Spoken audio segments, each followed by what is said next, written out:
Do all of you experience sexism in your daily lives, or have you? Oh, absolutely, absolutely. Being in the music industry and being in the music business, it is so tough. It is so tough. I'm proud because it makes me want to fight harder, and it pushes me to, go extra and fight harder and always make myself, known and make myself heard, because you have so many doors that are closed on you because you are a woman.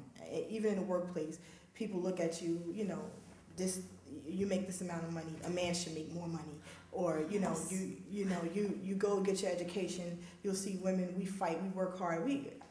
Not only do we have to fight and work hard, but you have to be a good wife, you have to be a good mom. We have to deal with so much stuff and so much stress.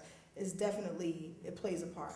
I believe, I think you hit the nail right on the head, though, and don't think it's gone away.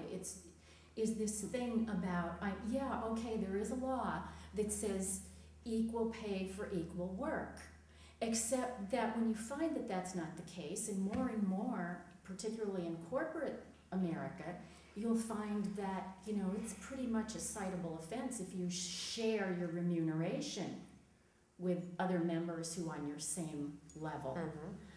And so what are you going to do? You're going to say, you know what, I do the very same job that Joe's doing, except I know how much more money he's making. Well, okay, here's your option. You can suck it up, or you can expose yourself to the market. So yes, can you file a lawsuit? Sure you can. In the meantime, you're without a job, and that lawsuit will never, ever, it won't be heard for a decade. Those of you with partners, do you usually vote the same way? No.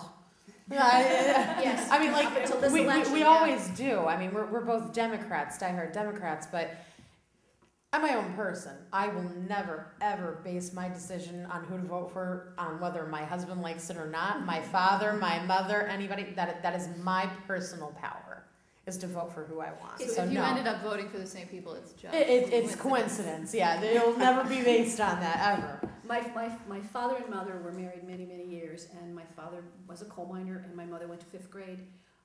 So every election, whether it was local or it was national, whatever the case may be, my father would sit my mother down at the kitchen table and say, Amelia, now I want you to look at this candidate, and I want you to look at that candidate, and I want you to look at this candidate. And my mother would go like this. And then I would get so mad. I grew older. I said, why, did your dad tell you how to vote? And my mother would say, I let him think what he wants. But when I go behind that curtain, I close that curtain, and he doesn't have a clue what And she went to 5th grade, So, I mean, it just goes to show you have the power and the freedom to choose. And I think that's the key, is that you can agree to disagree. And my husband's still a fence sitter. He hasn't had the aha moment yet. He's still a fence sitter. And I get so angry at him. I get so mad at him. And he just, he stands his ground. He said, I've got to hear that when the light goes on, I'm going to know.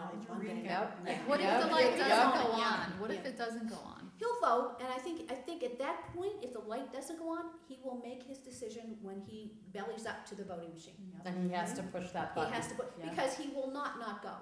He will definitely go. He will vote. He will vote. Yes, he will.